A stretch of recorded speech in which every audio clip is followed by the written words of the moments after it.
And good evening, everyone. Thank you so much for tuning in and watching NBC6 Voices. I'm Jawan Strader.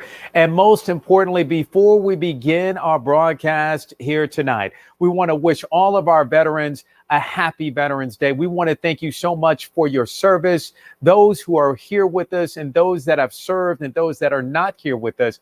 We want to recognize you for all of the service you've given us here across our country. Happy Veterans Day. Okay, well, we begin tonight with disinformation, and that is post-election disinformation that is floating around out there. Let's give you an example. There's a message making its way around on social media. It claims to be a warning from the NAACP about white nationalists and group initiations. Now, maybe you read the message before, maybe you forwarded that message to someone else. I actually got the message sent to me from my son's mother, concerned about this message that she was seeing, and she wanted to know whether or not it was true or not. And here to talk a little bit more about that is NAACP President of Miami-Dade, Ruban Roberts. Ruban, welcome to the show this evening. Thank you for having me, Jawan, and happy Veterans Day for all of those veterans, and thank you for your service. You got it, brother. Well, let's get right on to it, to this misinformation out there. Is it real? No, it's not real. What you have is conspirators who are going out and really trying to incite some sort of violence from folks in the Black community. This is not the first attempt of them doing this. The NAACP, these actors, these bad actors, has used the NAACP's name as late as in July with the same message. Really stoking people's fears and anxiety, especially during this time of pandemic, and also the uncertainty about what was going on with the election. And so what they're really wanting to do is to have us to react, for us to get up in arms and react. And I implore everyone to be very cautious and vigilant. I'm not saying to you not to protect yourself, but don't buy into this false information or erroneous information. Always check the source.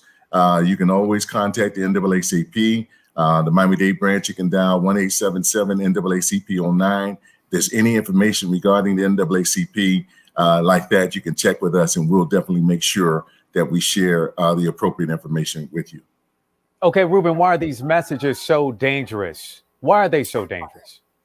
They're dangerous because what happens is it stokes a reaction. You know, if you are being informed by a credible source like the NAACP, which is one of the oldest civil rights organizations, 111 years old, you tend to believe what you've heard. But if you read it, you know that that's not coming from the NAACP. Our protocols are not like that when we put out any messaging or anything that we disseminate in terms of messaging. So one of the things it does is it makes you feel that, okay, I have to protect myself. And then so you become extra vigilant. We know during times like these where folks are really tensions are high regarding races, between racial groups and folks with different political views and ideologies and that sort of thing. Any little thing could just set you on edge. And so we want to make sure that you're cautious about that and don't fall into the trap. It's a trap to try to bait you into going out and acting on something that's not true. So that's why it's important that we get out this message and dispel those rumors that are out there. Well, Ruban, you touched on it a little bit, but what should I do if I receive a message like this? Where do I go? Because myself, when I received it, well, I have your number. So I was able to contact you immediately to find out whether or not it was true or not. But there are others out there, they may not have your number. They may not know where to go. What should they do? So you go to the source. You go directly to the source. So if it's saying that it came from the NAACP or any other organization, you go to that organization's webpage, you go to that organization's Facebook page. If you have a contact number, you go to that, you call that contact number. And there should be messaging on that, on either of those pages or on that phone line that lets you know whether this information is accurate or not. And so that's what I encourage you to do. In the case of the Miami-Dade branch of the NAACP, you can find us on Facebook, you can find us on Twitter, we responded immediately. We put the message out there dispelling those rumors, and we also have that on our phone lines as well. Okay, and Ruben, before you go, we are post-election now. And of course, you know, all about getting people out to vote. People did show up to the polls, but I have to ask you this. Do you think limiting the number of returning citizens with felony convictions impacted Florida's outcome? You know, I got a lot to say to unpack about Florida's outcome. First of all, I want to say thank you to all of the residents in Dade, Broward, and Palm Beach County, and Duval and Orange. For those particular counties, they did well in terms of the candidate that has been elected as the president. And so I want to make sure that we understand that the Black vote was pivotal. Let me say it again. The Black vote was pivotal in this election. And again, we have to be careful about the rumors that we hear, because what you're going to hear is that, oh, well, the Black vote, the turnout wasn't that great. That's not true. What we had, the Black vote was enough to make sure that the candidate of choice won Miami, Dade, and Broward County and West Palm Beach. The problem that we had that folks are not speaking about was that there were a lot of votes that are not counted due to voter suppression efforts. And some of those voter suppression efforts were dealing with the postal system. And so we've dealt with that. You've heard about Keone McGee, his discovery about the mail. The Congresswoman Frederica Wilson and I addressed some issues with the campaign about voter suppression and pictures that we got with mail that was left in the post office. So in terms of our turnout, in terms of the vote, I think that we did well. If you look at it, more people voted in this election than anyone else. So don't believe that we were not effective.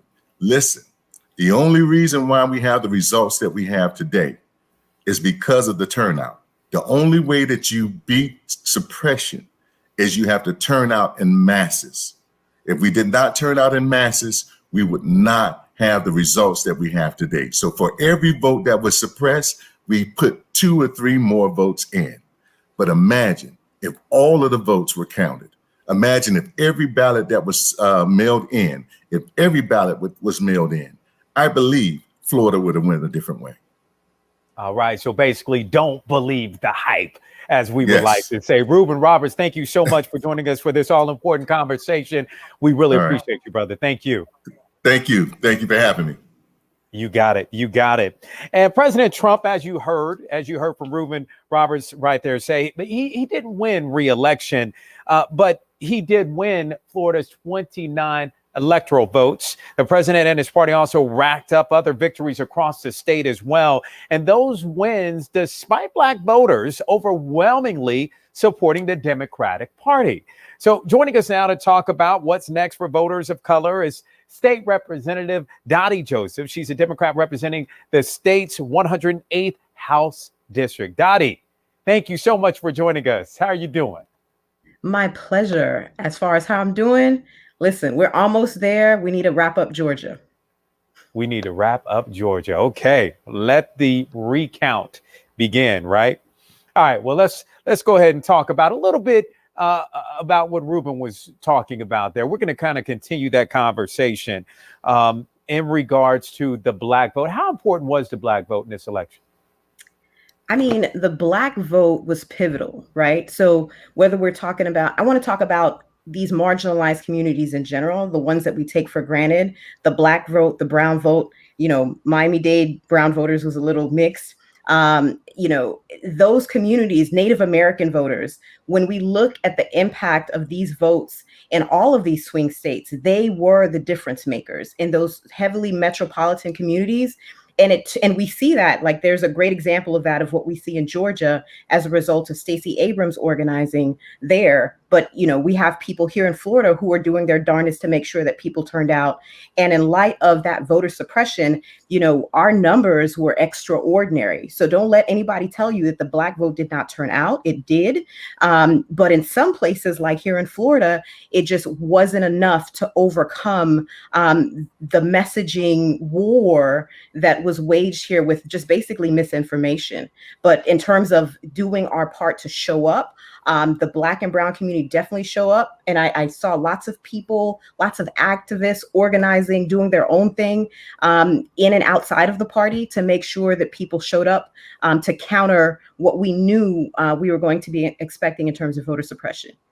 All right, Dotie, we're going to go ahead and bring two others along with this conversation, and we're going to get their opinions as well. So please welcome former State Senator Dwight Bullard. He's also president of the South Miami-Dade branch of the NAACP and political director of the New Florida Majority. And Marlon Hill, you've seen him on the show as well as Dwight. Marlon Hill is a Miami business attorney, strategist, past president of the Caribbean Bar Association, and a recent county commission candidate for District 9. I tell you, his resume is too long. It would take up like 3 or 4 pages if I was to go on and read that. He's also one of my frat brothers. Both of them are Kappa Alpha Psi. We know all about the Divine Nine and the power of the Divine Nine and Kamala Harris. But anyway, we're going to continue our conversation. So I want to ask you, Senator Bullard, I want to ask you as well, as far as the Democratic Party here in the state of Florida, because you witnessed firsthand exactly what happened. I mean, the numbers were definitely lower as opposed to when Hillary Clinton ran for president, even though Miami-Dade won as far as democratically won, but the numbers were lower. So I want to talk about that. And does it need work? Do they need to do a better job as far as reaching out to voters, especially Black voters? I mean, the simple answer is yes. I mean, the role of any party is to expand its base, whether it's Democrat, Republican, or any other party.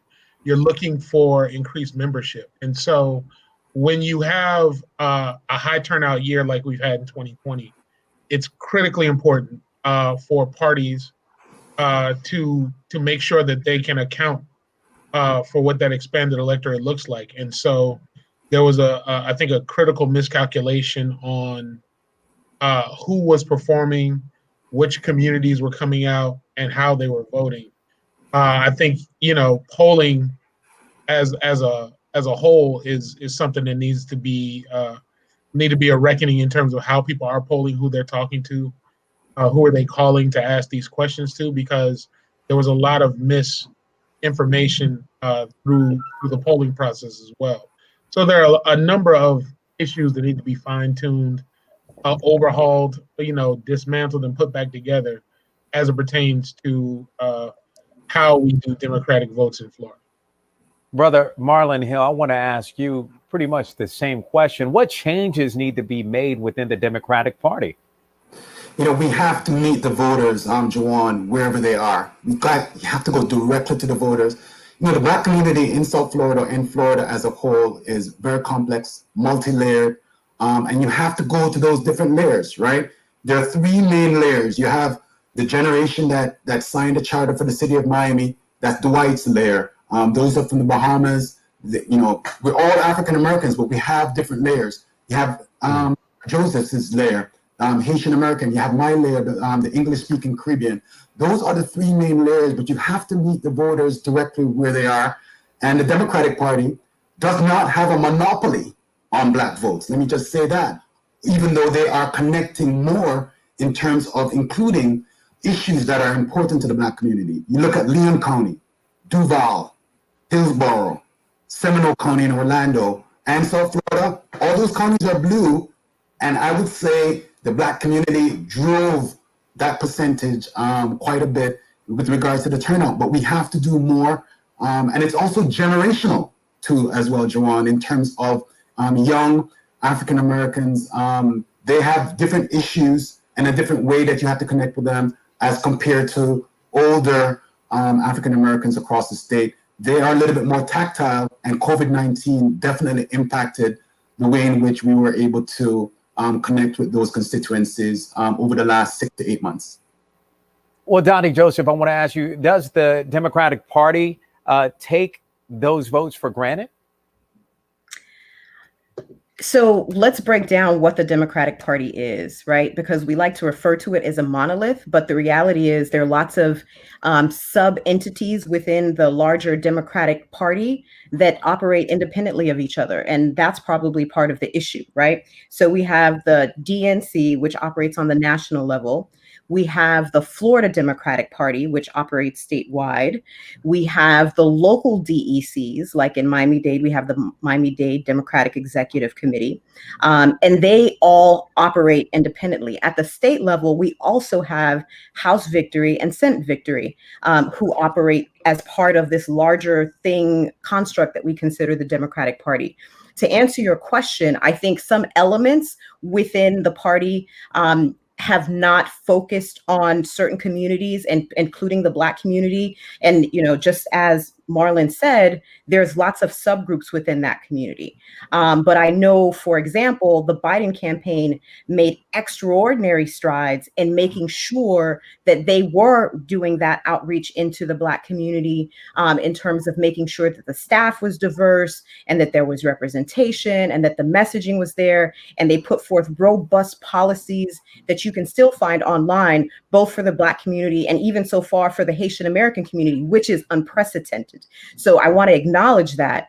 All of that being said, the reality is for communities like ours, you need to have more in-person engagement. And there was a calculation made to limit that in-person engagement due to COVID-19. And it's a responsible decision, but the problem is the other side wasn't playing by those same rules, right? And anybody who's been involved in campaigns, or if anybody's ever knocked on your door, you know the difference between when a campaign comes to your door, whether it's that candidate or the representative, versus just hearing about it on TV. There's just a different level of impact. And that impact, which was very much needed in communities like the Black community, I think was definitely lacking this time, not to point any particular fingers. And some groups had tried to make up for that difference. But the investment in that community oftentimes comes a little too little and a little too late. But as we've seen in contrast in places like Georgia, where there has been a concerted effort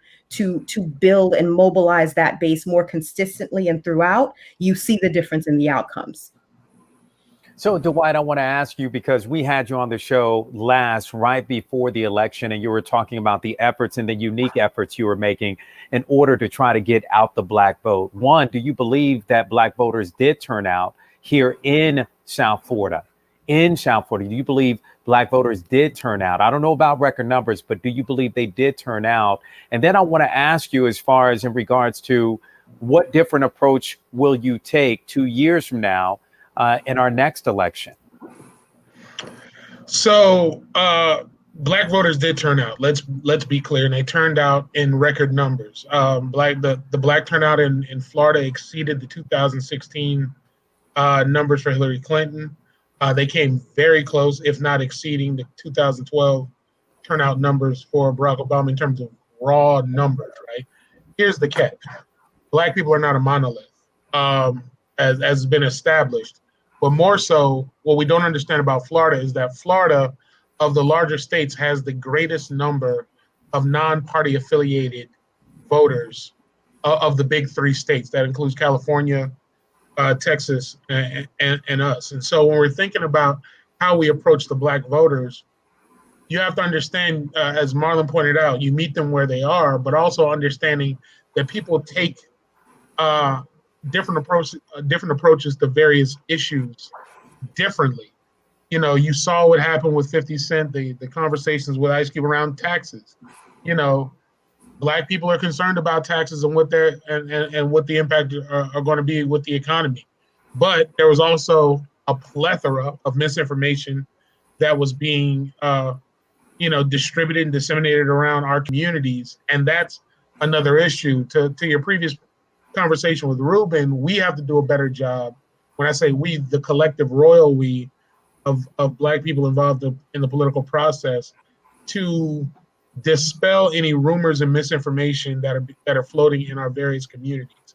too Do you often. think we're doing a good enough job of that? I'm sorry to cut you off. Do you think that we are doing a good enough job of dispelling that misinformation that's out there? Oh, Like clearly like not. the fact that Black people aren't voting, or Black people aren't showing up at the polls when they really are showing up at the polls. But that may have an impact on that voter. Is like, well, my vote's not going to count. It's another form of suppression. Well, that's just it. I mean, we have to understand what suppression messaging looks like. So it's not our Black people not voting. It is the messaging that comes out 6, 7, 8 months before an election that says your vote doesn't count and therefore you should not vote. So now organizations like New Florida Majority and others now have to go into these communities and basically pull teeth. Right? It's like we now have to have this thing, a reckoning where it's like, we need you to go to the polls. We need you to move. We need you to motivate. To the question you raised to Ruben earlier, the suppression of the 775,000 returning citizens by the state legislature through their efforts, the Republican state legislature through their efforts, is voter suppression. When you put a poll tax on these individuals, and thus you now have to rally to try and register as many as you can based on them, completing their fines and fees, that is voter suppression. Hands down. We thought we, combated that in 1965, and here it is rearing its ugly head, and people not understanding how much money, how much time, energy, and resources are being put in to suppress Black votes. But the good news is, in states like Michigan, in cities like Detroit, in cities like Atlanta, in cities like Philadelphia, you have a lot of efforts similar to what we're trying to do here in Florida to make that voter to overturn the voter suppression that is coming out of the other side. Okay, well, Marlon, I got to ask you. Actually, I want all of you to add to this next question. And this is going to be my last question for all of you. But Marlon, I want to ask you, I want to start with you. With South Florida making huge gains, basically, when it comes to big Republican gains here lately, especially with the last election. What does that mean for people of color who want to run for office? Is being Black or a person of color more of a hurdle to overcome? Marlon? The only hurdle that exists, Juwan, is yourself. No one can suppress your vote but you, right? So, you need to be fearless. You need to be bold. You need to stay in the game. You can start registering voters right now for the next election. You can start helping folks to even identify when the next elections are coming up. The work begins now in terms of engaging, and you can't even wait on any elected officials or community organization leaders to really get in the game. You need to get in the game in order to turn the tide. If you care enough about certain issues like healthcare or social justice or more contracts for small businesses, you have to get in the game. And the only way to do that is that you cannot afford to suppress your own vote. So, the fight is going to still be on. You have 2022 coming up, 2024. Pay attention to what's happening in Georgia or border state as to what they're doing there. There is a role and a lane for everyone to play. Dotie Joseph. I would just start by pointing out that we just elected our first Black female daughter of immigrants vice president. So regardless of what you see going on, Black people are not used to overcoming stuff. We're not unaccustomed to having to overcome whatever it is in any profession, whether it's in the media, whether it's in law, or whatever field you're in. We're used to having to work twice as hard. Nothing about that has changed. Nothing has made it more or less difficult with this past election. What we have realized is how potent certain very racist messaging is around things like defund the police and other things that they try to lump in Black Lives Matter, particularly in some of our immigrant communities that some people are a little shocked to find out about. But those of us in South Florida knew that was bubbling for some time. So the reality is, in general, that has not changed because it's always been a challenge. Whether you're a woman, whether you're a Black person, whether you're an immigrant, you have to work harder. But the reality in certain parts of this county is that we have some folks that are really, quite frankly, antagonist to anti-racist anything. And that's part of the messaging issue that we have. All right. Dwight? we as Floridians cannot both celebrate places like Atlanta and Detroit and Arizona and Philadelphia and say that Black votes matter if we're not willing to put in the effort and the work to make sure that our votes matter here in the same space. So we have to, we're starting a new cycle. As Marlon mentioned, 2022 is around the corner. 2024, where we're going to be electing for the first time in our county in a long time, a sheriff.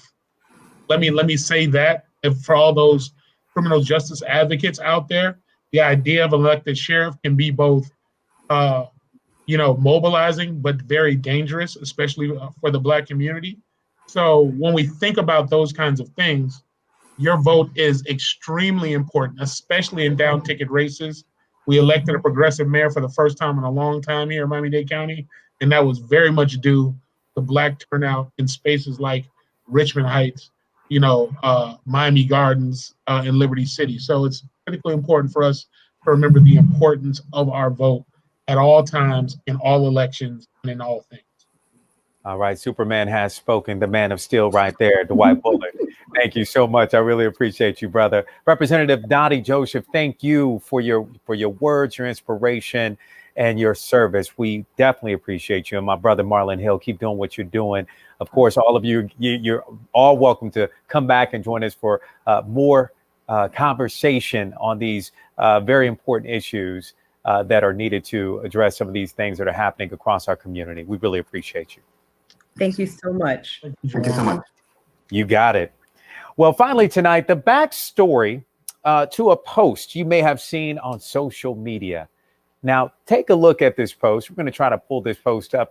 You may have seen it. It's a striking illustration titled "That Little Girl Was Me." It shows Vice President-elect Kamala Harris walking alongside an image of young Ruby Bridges. Well, 60 years ago, Bridges was the first Black student to integrate an elementary school in the South. It was created by an artist who grew up in Louisiana, where Bridges went to school. She says that Harris and Bridges are both inspirations. Bridges is one of the many people who like the Instagram post. And I want to thank all of you so much for joining us on NBC6 Voices as we continue the live stream. Remember, this show will be airing as well on Saturday at 9:30 a.m. We welcome you as far as joining us on the show then as well. Thank you so much for joining us for this all-important conversation. Remember to follow me at JawanNBC6 on Twitter or JawanNBC6 on Instagram. And remember, before we go, education is the key to success. If you believe, you will succeed. Have a great evening.